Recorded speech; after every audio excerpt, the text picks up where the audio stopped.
तो पिछले पार्ट में हमने यहाँ तक पढ़ा था कि जो ऑफिस बॉय था वो सुब्बू के बारे में सुब्बू को दुश्मन मानता था और सुब्बू के बारे में बहुत ही बड़ा भला कहता था और बहुत सारी बातें मतलब बुरा सोचता था उसके बारे में। तो इसके आगे हम आज जो सेकंड पार्ट हम तो अभी शुरू कर रहे हैं उसमें पढ़ेंगे। तो स्टोरी अब यहाँ से शुरू होती है इसके आगे।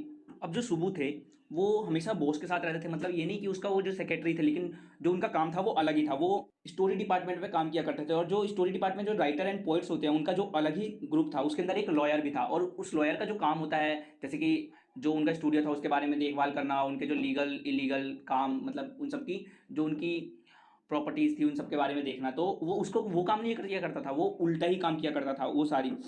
जैसे कि एक बार वहाँ पर एक इंसिडेंट हुआ था कि वहाँ पर एक जो मेन एक्ट्रेस थी जो कि नई नई बनी थी और बहुत ही छोटे शहर से आई थी, तो वहाँ पर उसको इतने ज़्यादा जो उसके फैंस थे जो उनके फेम्स थे, मतलब इतने ज़्यादा फेम्स की उससे आदत नहीं थी और एकदम से इतनी सारी भीड़ को देखकर वो एकदम से चिल्ला दी। तो जो लॉयर था उसने जाकर कैमरा ऑन कर दिया और जो लड़की थी वो जो एक्ट्रेस थी वो उनसे लोगों से परेशान होकर उनको बहुत सारी बातें कहती थी। और जब इसने कैमरा ऑन कर दिया, जब मामला शांत हो गया, जब वो लड़की कूल डाउन हो गई, तो वो जो लॉयर था उस लड़की के पास आया और उसे वो वीडियो दिखाई, जिसके बाद वो लड़की है वो अपने आप को ऐसे देख कर कि मैं ऐसी हूँ इस सदमे से कभी बाहर ही नहीं निकली और उसकी वजह से उसका जो करियर था वो बिल्कुल ज़्यादा ठप हो गया। मतलब कि बिल्कुल ज़्यादा करियर उसका आगे चलकर कुछ बन ही नहीं पाया और वो वहीं पे रुक गई और उसका करियर ख़त्म हो गया वहीं पर। तो जैसे कि देखा कि जो वहाँ पर जो लॉयर था उसका काम था बस लीगल एडवाइज़र का काम था, मतलब वो वहाँ पे काम करता, लेकिन उसकी वजह से उस जो एक्ट्रेस थी उसका करियर बिल्कुल ही ज़्यादा ठप हो गया था। अब ये जो लॉयर था लीगल एडवाइज़र था, ये जो था ये तो उसमें रहा करता था डिपार्टमेंट स्टोरी के डिपार्टमेंट में। तो वहाँ पर लेकिन स्टोरी के डिपार्टमेंट में तो ज़्यादातर राइटर और पोइट्स थे, लेकिन ये उसमें एक अकेला ऐसा था जो कि बिल्कुल अलग था और लेकिन इसको आना तो स्टोरी के डिपार्टमेंट में ही था। तो वहीं जो जितने भी लोग थे वहाँ पर खादी धोती और ऐसी चीज़ें पहनते थे, मतलब अलग तरह की यूनिफॉर्म पहनते थे, लेकिन जो ये था ये अलग ही कपड़े पहनता था, मतलब कि कोट पैंट एंड टाई सब कुछ लगाकर, और कभी कभी वो तो जो कोट होता है मतलब जो शादी में पहनते जाते हैं वो भी पहनकर आ जाया करता था। और जो ये ग्रुप था इस ग्रुप के अंदर ये बिल्कुल ही अलग किस्म का मतलब हेल्पलेस ऐसे टाइप का दिखता था। अब यहाँ पर एक लाइन कही गई है, a man of cold logic in a crowd of dreamers. ये किसके लिए कही गई थी? कि जो लॉयर था उसके लिए कही गई थी। क्यों? क्योंकि जो लॉयर था वो मतलब राइटर्स एंड पोइट्स के ग्रुप में बिल्कुल अलग ही था। तो जो राइटर्स एंड पोइट्स होते हैं वो अपनी इमेजिनेशन को कहानियों को अपने पन्ने पे लिखते हैं, तो लेकिन जो लॉयर होता है वो जो रियल वर्ल्ड में जो असली फैक्ट्स चल रहे हैं जो असली चीज़ें चल रही हैं उनके बारे में बताता है। तो इसलिए वो वहाँ से बिल्कुल ही अलग था। जैसे एग्जाम्पल के लिए देख लो कि एक गांधीज एंड खादीज जो होते हैं उनके बीच में एक नॉर्मल इंसान आकर खड़ा गया हो, इसी तरह का बिल्कुल वैसा लगता। तो एक बार जब ये स्टोरी डिपार्टमेंट था ये पूरी तरह बंद हो गया जब, तो वहाँ पर जो राइटर एंड पोइट्स उनके साथ साथ एक लॉयर की भी जॉब चली गई। वैसा आप सोच सकते हो जो क्योंकि ये खादी जो स्टोरी डिपार्टमेंट था उसके अंदर था इसीलिए इसकी भी जॉब चली गई। और ये उसके लिए जैसे जो राइटर एंड पोइट्स को बोला गया कि अब तुम घर जाओ, तो उस समय जो लॉयर था इसको भी बोला गया। क्यों? क्योंकि ये उसी डिपार्टमेंट का था और उनकी जॉब जाने के साथ साथ इसका भी जॉब चला गया। और इसने एक फिल्म बनाई थी, इसको बनना तो वैसे एक्टर था और इसने एक फिल्म बनाई जिसके जो कि फ्लॉप हो गई और इसको एक्टिंग छोड़नी पड़ी और ये एक लॉयर बन गया। और ऐसा पहली बार भी हुआ था कि जब राइटर्स एंड पोइट्स की जॉब चली गई थी तो एक लॉयर की भी जॉब चली गई, क्योंकि राइटर्स एंड पोइट्स का काम अलग होता है और लॉयर का काम अलग होता है। तो ऐसा हिस्ट्री में भी पहली बार हुआ था।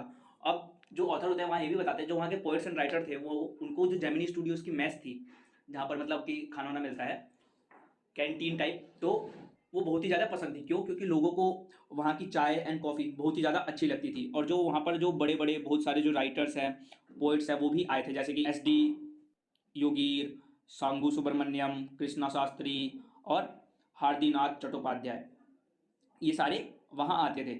और उस समय पे जो जेमिनी स्टूडियोज़ का जो नेचर था वो बहुत ही अच्छा था, मतलब कि जो लोग थे वो बहुत ही अच्छी तरह से वहाँ पे बिहेव करते थे, मतलब नेचर बिल्कुल शांति टाइप ऐसा बहुत ही प्यारा नेचर था। तो और जो राइटिंग करने के लिए मतलब स्टोरीज या पोएम्स लिखने के लिए एक अच्छे नेचर की ज़रूरत होती है, तो इसीलिए लोग उसे पसंद भी करते थे। लेकिन जो वहाँ के कुछ लोग थे जैसे कि जो वहाँ के जो जितने भी वर्कर्स थे वो सारे के सारे मतलब कि जेमिनी वो सारे के सारे अपनी लाइफ इंजॉय करते थे, मतलब अच्छे से जीते थे। लेकिन जो ऑफिस बॉय था और कुछ लोग थे वो अलग ही तरह की बातें सोचते थे। तब ऑथर ये भी बताते हैं कि जो वहाँ के लोग थे वो ज़्यादातर खादी के कपड़े पहनते थे। क्यों? क्योंकि जो वो सारे लोग गांधी जी के नक्शे कदम पर चलते थे और उनको बिल्कुल जो अपना इंडिपेंडेंस बहुत ही अच्छी लगती थी और वो कम्युनिज्म जो है उसको बहुत ही बेकार भी मानते थे, क्योंकि वो ऐसा मानते थे जो कि कम्युनिज्म में मानते हैं लोग, वो अपने प्यार के ना अपने माँ के किसी के भी सगे नहीं होते और वो सिर्फ वॉयलेंस ये सब चीज़ें फैलाते हैं। उनको खाली लड़ाई झगड़े में ज़्यादा अच्छा लगता है, वो अपने पेरेंट्स तक को प्यार नहीं करते और ऐसी ऐसी चीज़ें, मतलब कि यही चीज़ें बातें जो कम्युनिज्म के बारे में उस समय तमिल में फैली हुई थी और लोग इन्हीं सब बातों को मानते थे। अब ऑथर ये भी बताते हैं कि उस समय जो फ्रैंक बुचमैन मोरल री आर्मेंट आर्मी, इस नाम से वहाँ से एक आर्मी भी आई थी और उनको कोई अच्छी जगह नहीं मिली थी, मतलब कि शूटिंग करने के लिए और किसी चीज़ के लिए, तो उन्होंने जेमिनी स्टूडियोज जो उस समय सबसे ज़्यादा फेमस नाम था उसे उन्होंने चूज़ किया था, क्योंकि उसके अलावा वहाँ पर कोई और अच्छी जगह ही नहीं थी। और जो ये जो आर्मी थी इसको इंटरनेशनल सर्कस से भी नाम से भी जाना जाता था, और ये ज़्यादातर जो ट्रेपेज थे, ट्रेपेज का मतलब होता है जो रस्सी पे लटक कर उल्टा झूलते नहीं है सर्कस में, उसकी बात हो रही है, तो उस पर झूला करते थे। और जो इसके इनको जो लोग थे वहाँ के जो मतलब कि इनकी जो टीम थी उसमें लगभग 600 लोग काम किया करते थे, और इनको ज़्यादातर जानवर भी पसंद नहीं थे, इनको बस ये जो जानवर थे इनके डाइनिंग टेबल पे ही मिला करते थे। लेकिन जो ये जो आर्मी थी इन्होंने मतलब कि जो 2 एक्ट थे, मतलब कि जो 2 प्लेस थे वो बहुत ही प्रोफेशनल मैनर में किए थे। उसका नाम था, एक पहला तो जॉनथम वैली और दूसरा फॉरगटन फैक्टर। इन जगहों पे इन्होंने किए थे जो कि मद्रास में बहुत ही ज़्यादा अच्छे से फैला था, मतलब कि लोगों को पसंद आया था। और लेकिन जो इसका मैसेज था वो बिल्कुल जो मतलब कि वो था बनाने का तरीका वो बिल्कुल प्लेन एंड सिंपल था, बिल्कुल होमली, मतलब प्लेन सिंपल तरीके से रहा करते थे ऐसी चीज़ें के बारे में। और जो इनका मतलब कि लेकिन जो इनकी जो अच्छी चीज़ें थी, मतलब कि वो कॉस्ट्यूम्स, मेकअप, इन सब चीज़ों पे इनको बहुत ही ज़्यादा मतलब कि जिसकी वजह से लोग इन्हें पसंद करते थे। और जो इनकी ये जो चीज़ें थी जिसकी वजह से इनको मद्रास और तमिल ड्रामा कम्युनिटी थी जो जिनको इन्होंने इम्प्रेस कर दिया था, मतलब जो बहुत ही ज़्यादा इनकी इस मैनर से इम्प्रेस हुए थे। और ज़्यादातर मतलब कि इस चीज़ के इम्प्रेस होने के बाद जो तमिल तमिल जगह है, मतलब तमिल में जो प्लेस बनते थे उनमें जो सनसाइन और सनसेट था, मतलब सनराइज और सनसेट था, जो उन्हें इस मैनर में दिखाया जाता था जोनथम वैली के ऊपर, जैसे कि एक फ्लूट बज रही हो, मतलब कि फ्लूट का सहारा लेकर, और बहुत ही अच्छे तरीके से दिखाया जाता था। कुछ साल बाद हम ये भी देखते हैं जो पता चलता है, मतलब कि लोगों को ये पता चलता है कि जो MRA थी, मतलब कि मोरल री आर्मेंट आर्मी थी, जो वो एक काउंटर मूवमेंट इंटरनेशनल कम्युनिज्म तरह का कोई प्रोग्राम भी चला रही थी, और जिसके बारे में ये जो यहाँ के जो जेमिनी स्टूडियोज़ के बॉस थे जो मिस्टर वासन थे, जिसकी वजह से उन्होंने उनसे हाथ भी मिलाया होगा या फिर उसके बारे में वो जानते थे, जिस वजह से उन्होंने उनके साथ हाथ मिलाया और काम किया होगा। इस चीज़ के बारे में आगे बताया तो नहीं है चैप्टर में, लेकिन ऐसा बता रहे हैं कि उन्होंने इसी वजह से उनसे हाथ मिलाया होगा। अब जब लोगों को पता चला कि ये जो कम्युनिज्म के खिलाफ कोई प्रोग्राम चला रहे हैं, तो इसीलिए जो वहाँ के लोग थे उन्होंने इनका अच्छे से वेलकम किया और इनका बहुत ही अच्छे से स्वागत भी किया था। क्योंकि वहाँ पे तमिल में तो मैंने आपको पहले ही बताया कि जो लोग थे वो कम्युनिज्म का बिल्कुल बहिष्कार करते थे, मतलब उनको बिल्कुल इनकार करते थे और उसका बिल्कुल ही नफरत करते थे उस चीज़ से। तब ऑथर ये भी बताते हैं कि कुछ समय बाद जब MRA चली गई थी, मतलब कि मॉरल री आर्मेंट आर्मी, वो जब चली गई थी तो उसके बाद एक और शख्स आने वाला था जिसके बारे में लोगों को पता चल जाता है, और उसके बारे में लोग अफवाहें उड़ाने लगते हैं कि ये एक पोएट भी हो सकता है या फिर कोई एडिटर हो सकता है या राइटर हो सकता है। और लोग ये भी अफवाह सोचते हैं कि जो मिस्टर वासन थे वो एक एडिटर थे वहाँ की तमिल मैगजीन के, और तमिल मैगजीन जो वहाँ की फेमस थी वो बहुत ही ज़्यादा फेमस थी, बहुत ही बड़ी थी, तो उसके एडिटर थे। तो जो मिस्टर वासन थे वो भी क्या पता एडिटर को बुला रहे और उनका बहुत ही अच्छे से स्वागत करना चाहते हों, ऐसा लोगों को लग रहा था। लेकिन जब कुछ दिन बीत जाते हैं तो वहाँ पर जो वो जिस आदमी का लोग इंतजार कर रहे थे वो आदमी आता है, वो एक टॉल इंग्लिश मैन था और वो बिल्कुल ही देखने में बिल्कुल ही सीरियस टाइप का लग रहा था और लोगों को समझ नहीं आ रहा था। लेकिन जो मिस्टर वासन होते हैं वो उनके बारे में एक स्पीच भी देते हैं, जो लोग उनकी स्पीच को सुन रहे होते हैं वो लोग भी बिल्कुल कंफ्यूज हो जाते हैं और यह सोचते हैं कि ये भी जो मिस्टर वासन थे ये भी इस आदमी के बारे में कुछ खास नहीं जानते। अब जैसे कि मैंने बता दिया कि वो जो इंसान आया था वो एक राइटर, कुछ एडिटर कोई नहीं था, वो एक पोएट था। तो जो उसकी बातें थी वो अपनी बातों में ज़्यादातर फ्रीडम डेमोक्रेसी की बातें किया करता था, और जिसकी बात अब जब ये पोएट था ये भी अपनी स्पीच दे रहा था और फ्रीडम डेमोक्रेसी की बात कर रहा था, लोग इसकी भी बातों से कंफ्यूज हो गए और लोगों को देखकर जो स्पीच दे रहे थे, मतलब जो आदमी आए थे वो भी कंफ्यूज हो गए और वो बिल्कुल वहाँ पे हंस पड़े कि क्या हो रहा है। तो तब लोग वहाँ जब वो फिर उनकी स्पीच देने के बाद जब ऑथर है वो बताते हैं कि ये जो तमिल इंडस्ट्री है इसमें इंग्लिश ऑथर का क्या काम, उन्हें ये बात समझ नहीं आ रही थी। जो ऑथर थे वो इस बात को समझना चाहते थे कि जो पोएट है जो यहाँ पे आया है वो यहाँ पे किस पर्पज से आया है, मतलब कि उन्हें ऐसा तो नहीं था कि वो समझ नहीं आएगी, लेकिन ये मिस्ट्री हमें कभी ना कभी तो सॉल्व होने ही वाली थी।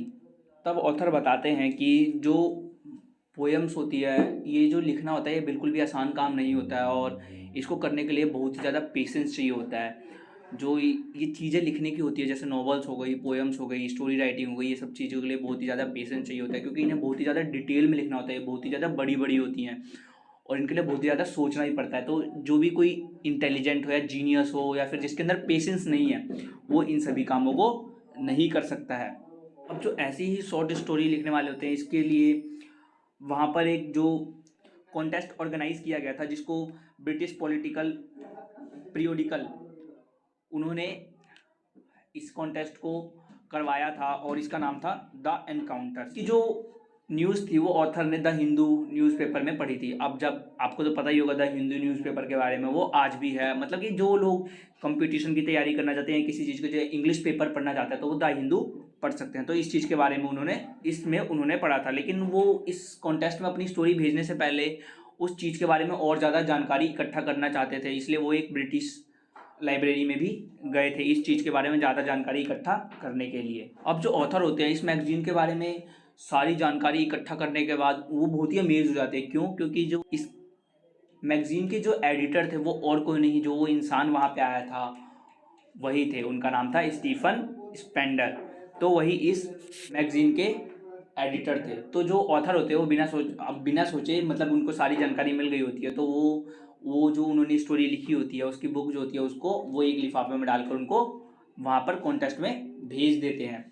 अब जो ऑथर होते हैं वहाँ पर वो अपने एक दूसरे इंसिडेंट के बारे में बताते हैं कि पहले जो थे उनके पास इतने पैसे नहीं हुआ करते थे कि वो अपनी सारी चीज़ें खरीद सके। तो जो भी चीज़ें उन्हें पसंद हुआ करती थी, जो भी बुक उन्हें पसंद हुआ करती थी, वो उन चीज़ों को खरीद लेते हैं। और उसी में से उनको जब वो चल रहे होते हैं एक जगह, तो उनको रोड पे एक बुक दिखती है जिसका नाम होता है मैगजीन। बेसिकली वो मैगजीन होती है, तो उसका नाम होता है द गॉड दैट फेल, इस नाम से मैगजीन होती है। तो वो उस मैगजीन को खरीद लेते हैं और वो उस मैगजीन को 50 पैसे में खरीदते हैं। उस समय के टाइम पे 50 पैसे बहुत ही बड़ी चीज़ हुआ करती थी, तो वो उसे खरीद लेते हैं। और उसके बाद जो उसके अंदर जो मैगजीन के अंदर 6 राइटर्स ने मतलब उसे उनके अपनी बातें बताई होती है, तो 6 राइटर्स में वो जब उसे पढ़ते हैं तो बेसिकली उसमें कम्युनिज्म के बारे में लिखा होता है कि कम्युनिज्म कितनी बुरी चीज़ है। तो लोगों को उस बुक को पढ़ के पता चलता है कि कम्युनिज्म बेकार चीज़ है, मतलब हमें चीट किया जा रहा है इस वजह से।